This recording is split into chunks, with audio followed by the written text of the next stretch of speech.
जय हिंद दोस्तों, स्वागत है आपका अरोड़ा एस एकेडमी में। हमारे द्वारा जो पॉलिटिक्स सीरीज चलाई जा रही थी उसी के अंतर्गत आज हमारा ये सेकंड पार्ट है और इसमें हम कुछ महत्वपूर्ण जो निकाय हैं, जो संवैधानिक निकाय हैं, जो गैर संवैधानिक निकाय हैं, हम उनकी चर्चा करेंगे। और ये देखेंगे आज हम कि जो प्रमुख जो निकाय हैं जैसे कि निर्वाचन आयोग है, वित्त आयोग है, नियंत्रक महल्ले का परीक्षक, ठीक है, महान्यायवादी, राज्य का महाधिवक्ता, यानी कि जो संविधान द्वारा जो संस्थाएं गठित की गई हैं उनके बारे में चर्चा करेंगे। ठीक है, तो चलिए हम बिना समय देरी गवाए अपने लेक्चर पर आते हैं और शुरुआत करते हैं। देखो, सबसे पहले यदि हम संवैधानिक निकाय की बात करें तो आपके मन में सबसे पहले यही प्रश्न आता होगा कि संवैधानिक निकाय होते क्या हैं। तो ध्यान रखना, संवैधानिक निकाय उन निकायों को, उन बॉडी को कहा जाता है, उन संस्थाओं को कहा जाता है जिनको संविधान में लिखा हुआ है। जैसे कि आप पढ़ोगे 280, यदि आप अनुच्छेद 280 को पढ़ोगे तो वह वित्त आयोग का प्रावधान आपको मिलेगा, यानी कि वित्त आयोग के बारे में जानकारी आपको अनुच्छेद 280 से मिलेगी। इसका मतलब यह है कि वित्त आयोग जो है एक संवैधानिक निकाय है। उसके बाद यदि आप आर्टिकल 76 यानी 76 संविधान जो अनुच्छेद पढ़ोगे आप, तो आप उसमें देखोगे कि जो भारत का जो महान्यायवादी होता है उसके बारे में दिया गया है। इसी की तरह यदि आप पढ़ोगे 312 से लेकर के, ठीक है, और 315 तक देखोगे तो उसमें यूपीएससी और स्टेट पीसीएस के जो आयोग हैं उनके बारे में चर्चा की गई है। ठीक है, और कुछ निकाय ऐसे होते हैं जो संविधान में उनका उल्लेख नहीं है लेकिन संसद द्वारा उनको अधिनियम पारित करके उनको बना दिया गया है। जैसे कि अगर हम चर्चा करें कुछ आयोग की तो हम बात कर लेते हैं कुछ महत्वपूर्ण आयोग। जैसे कि अगर इसमें हमारा सेकंड पार्ट ये रहेगा जो राष्ट्रीय महिला आयोग है। ठीक है, ये क्या है? ये संसद द्वारा पारित अधिनियम का जो रूप था वही था राष्ट्रीय महिला आयोग। ठीक है, क्योंकि इनको गैर संवैधानिक आयोग बोला जाता है।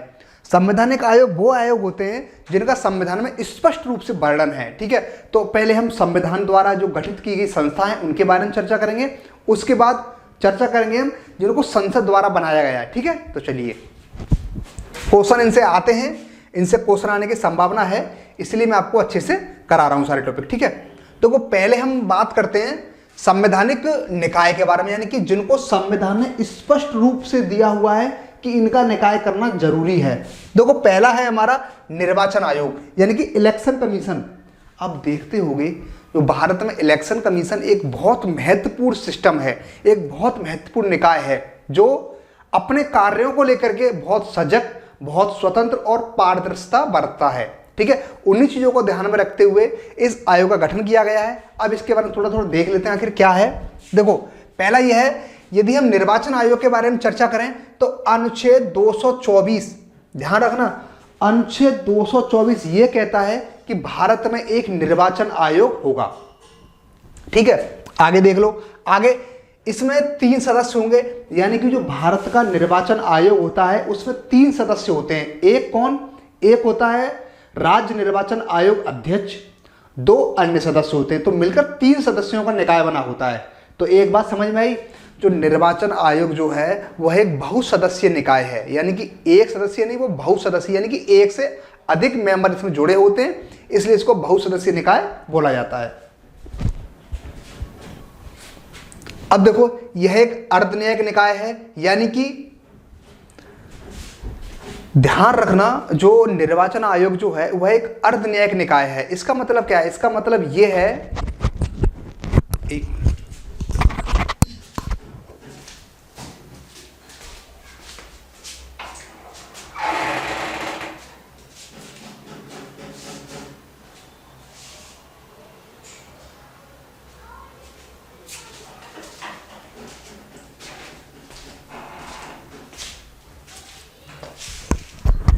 सॉरी प्रॉब्लम हुई थी इसलिए थोड़ा हटना पड़ा मुझे।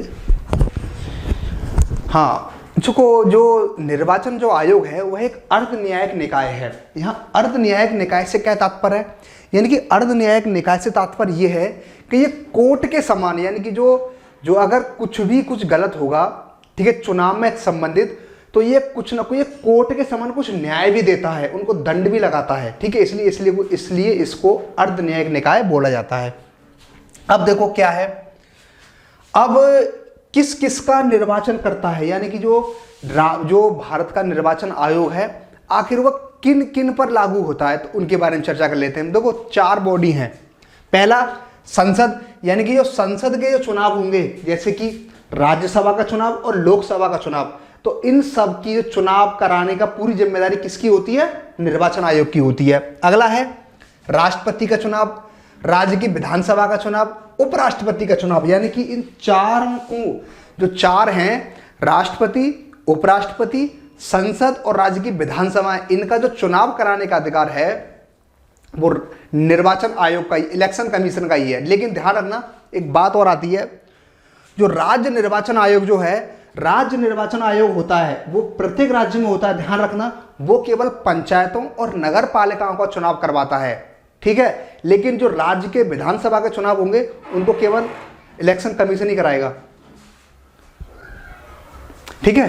तो इस चीज में और एक बात और आती है कि इनको अखिल भारतीय इलेक्शन कमीशन ही बोल दिया जाता है। क्यों बोल दिया जाता है? क्योंकि इलेक्शन जो कमीशन है ये केंद्र के भी चुनाव कराता है और राज्य के भी चुनाव कराता है, लेकिन पंचायतें और नगर पालिकाओं को चुनाव को छोड़ दो, बाकी ये सारे चुनाव इसी के द्वारा कराए जाते हैं, ठीक है। अब बात आती है इसकी संरचना के बारे में। तो मैंने आपको बता दिया है, इसमें 1 अध्यक्ष और 3 अन्य निर्वाचन सदस्य इसमें शामिल होते हैं। तो 1 अध्यक्ष और 2 निर्वाचन अन्य सदस्य, तो टोटल कितने हुए? 3। इसी के अंतर्गत अब इनकी नियुक्ति कौन करता है? ध्यान रखना, निर्वाचन आयोग के सदस्यों की नियुक्ति और अध्यक्ष की नियुक्ति भारत के राष्ट्रपति के द्वारा की जाती है, ठीक है। तो यह लिखा हुआ है, नियुक्ति किसके द्वारा? भारत के राष्ट्रपति द्वारा। इनका कार्यकाल की यदि हम बात करें तो कार्यकाल 6 वर्ष या 65 वर्ष जो भी पहले हो, यानी कि निर्वाचन आयोग का जो कार्यकाल है वह 6 वर्ष का है और 65 वर्ष तक आयु, यानी कि अगर किसी सदस्य की आयु अगर 65 वर्ष से ज्यादा है तो वह कार्यकाल नहीं संभाल सकता, ठीक है।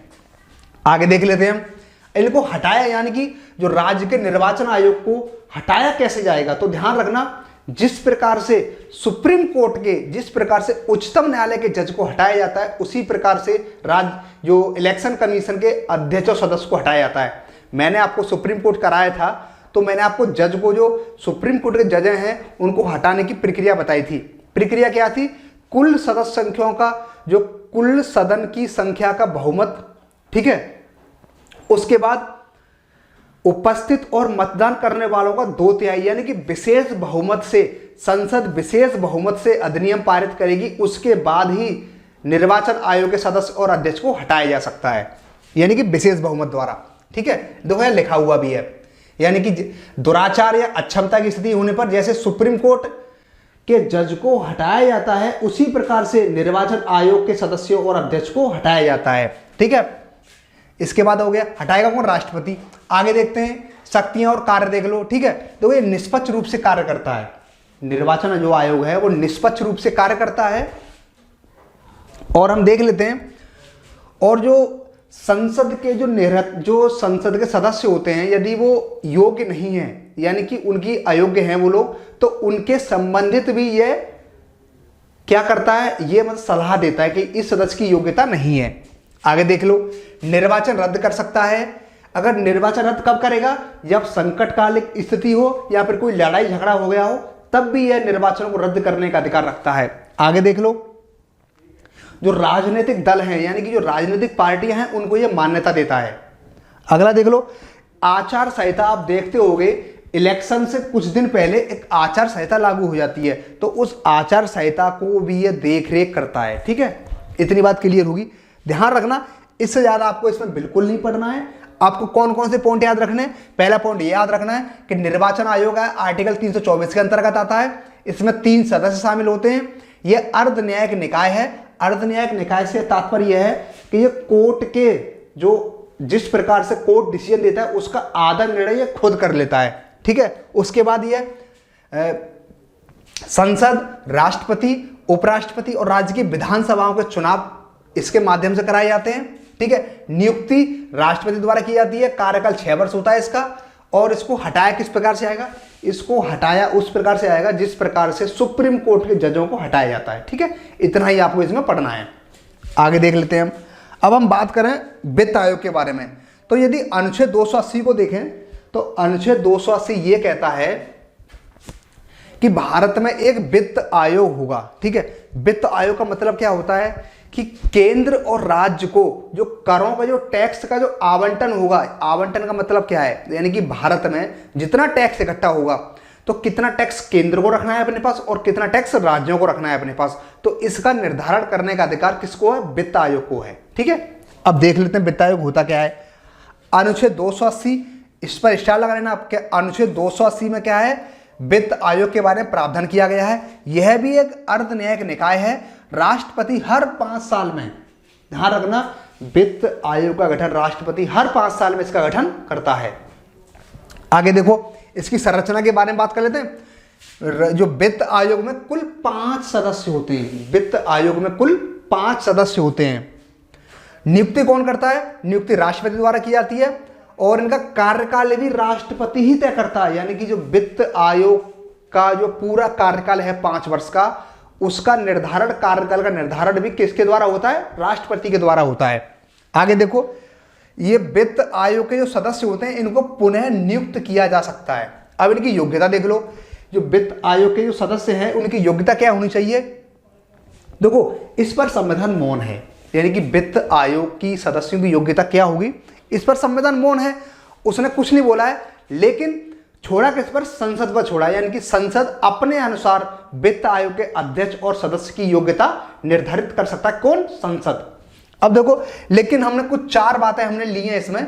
4 बातें कौन कौन सी, पहला, या तो वह हाई कोर्ट का जज रहा हो, ठीक है, या तो वह हाई कोर्ट का जज रहा हो या हाई कोर्ट के जज बनने की वो योग्यता रखता हो, पहली कंडीशन। ठीक है, या तो वह हाई कोर्ट का जज रहा हो या फिर हाई कोर्ट का जज बनने की वो योग्यता रखता हो। अगली क्या है, अगला है लेखा व वित्त मामलों का विशेषज्ञ, यानी कि जो पब्लिक अकाउंट होता है, ठीक है, जो लेखा वित्त होता है उसका क्या हो, विशेषज्ञ होना चाहिए।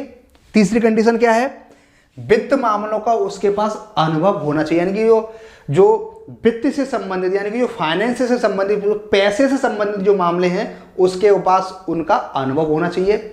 लास्ट क्या है कि राष्ट्रपति की निगाह में वह अच्छा अर्थशास्त्री होना चाहिए। ठीक है, वह अर्थशास्त्र का ज्ञाता होना चाहिए।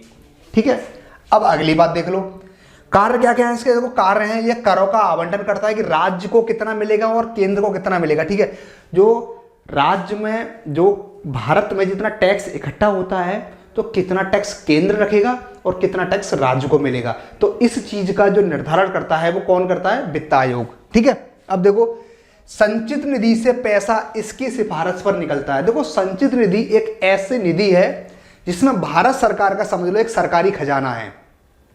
संचित निधि एक सरकारी खजाना है, यानी कि सरकार को कितना पैसा चाहिए वो इस संचित निधि से ही मिलता है, लेकिन मिलेगा कैसे, वित्त आयोग की सिफारिश पर।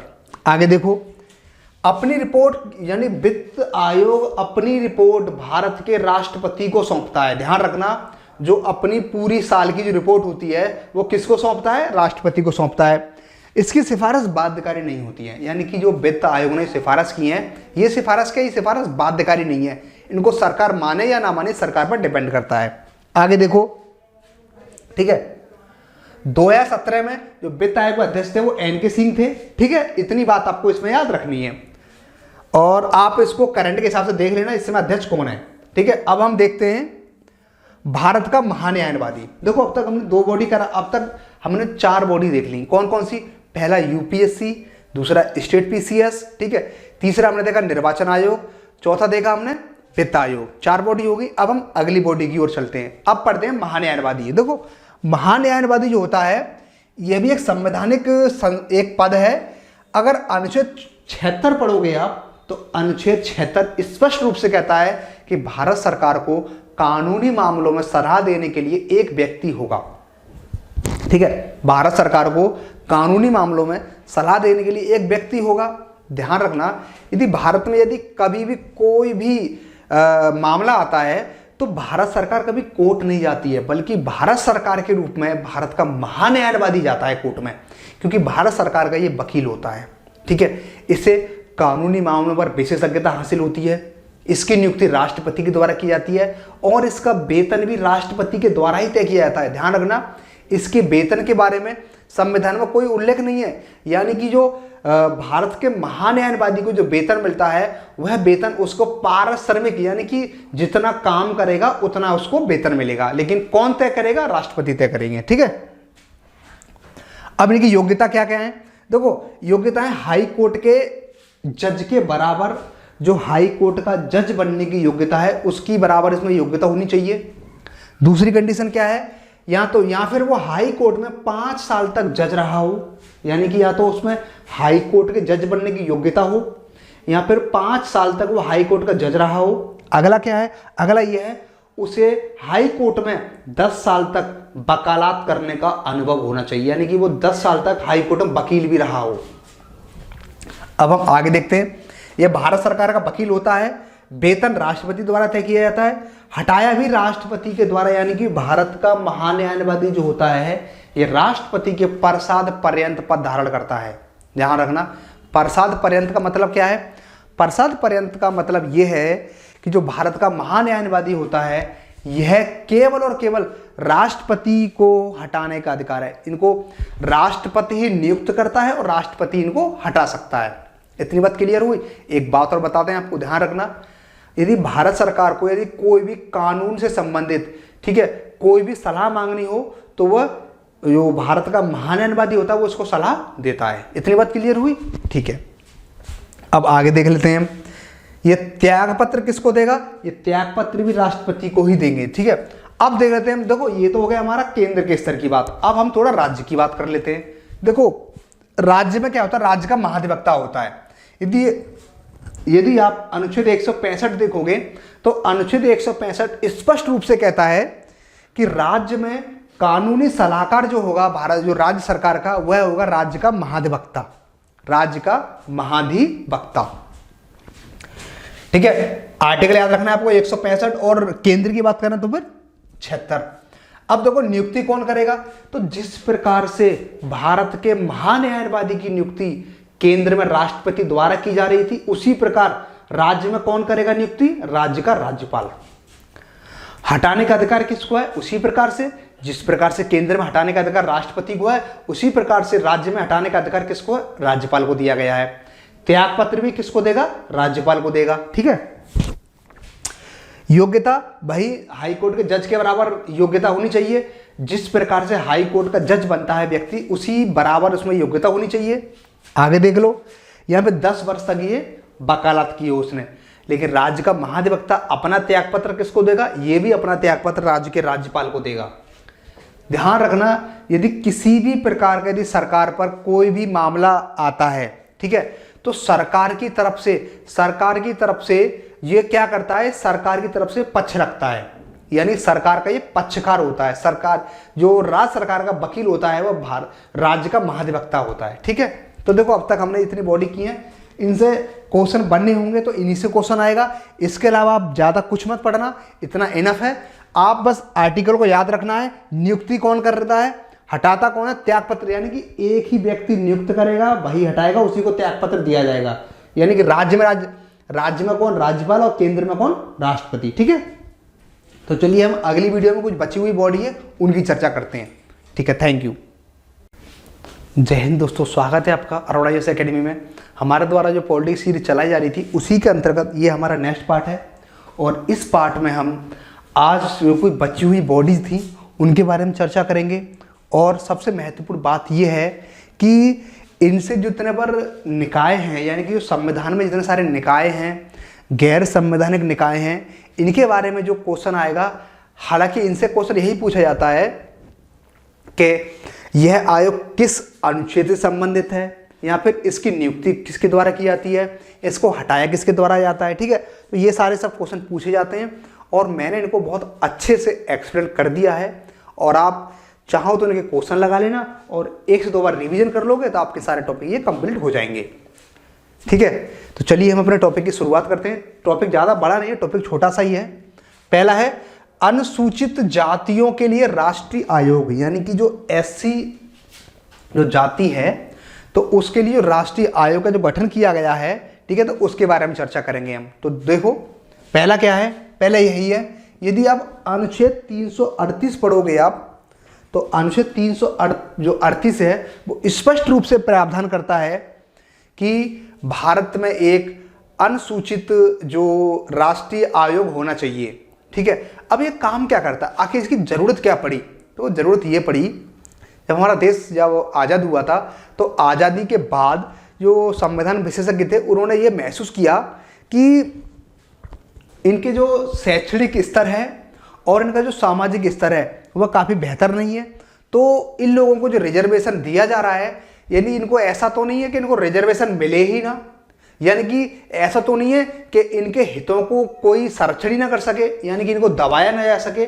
तो इन्हीं सबों को ध्यान में रखते हुए इस आयोग का गठन किया गया और इस आयोग ने एक चीज़ देखी और इसने अपना सही तरीके से कार्य किया। लेकिन ध्यान रखना, आज भी यह आयोग प्रयासरत है अपने कार्य को करने के लिए। ठीक है, तो चलिए हम इसमें कुछ कुछ पॉइंटों की बात कर लेते हैं। पहला है, यदि हम अनुच्छेद 338 की बात करें तो अनुच्छेद 338 स्पष्ट रूप से कहता है कि भारत में एक राष्ट्रीय अनुसूचित आयोग होना चाहिए। ठीक है, आगे इसमें एक अध्यक्ष होगा और एक उपाध्यक्ष और 3 अन्य सदस्य होंगे इसमें, यानी कि एक अध्यक्ष होगा, जो हम एससी जो अनुसूचित जाति आयोग की बात कर रहे हैं, ठीक है, उसमें एक अध्यक्ष होगा, एक उपाध्यक्ष होगा और 3 अन्य सदस्य होंगे। टोटल कितने हुए? 5। ठीक है, इसके बाद देखते हैं इनकी नियुक्ति कौन करेगा। इनकी नियुक्ति की जाएगी, यानी कि अनुसूचित जातियों के लिए राष्ट्रीय आयोग की नियुक्ति कौन करेगा? नियुक्ति करेंगे राष्ट्रपति द्वारा। ठीक है, आगे देखते हो कार्य क्या है इनके।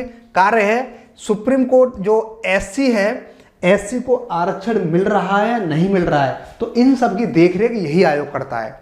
यदि नहीं मिल रहा है तो क्यों नहीं मिल रहा है, उसकी रिपोर्ट भारत सरकार को सौंप दी जाएगी। ठीक है, राष्ट्रपति को सौंप दी जाएगी। आगे क्या है, उनके हितों का उल्लंघन तो नहीं हो रहा, उसकी जांच करेगा।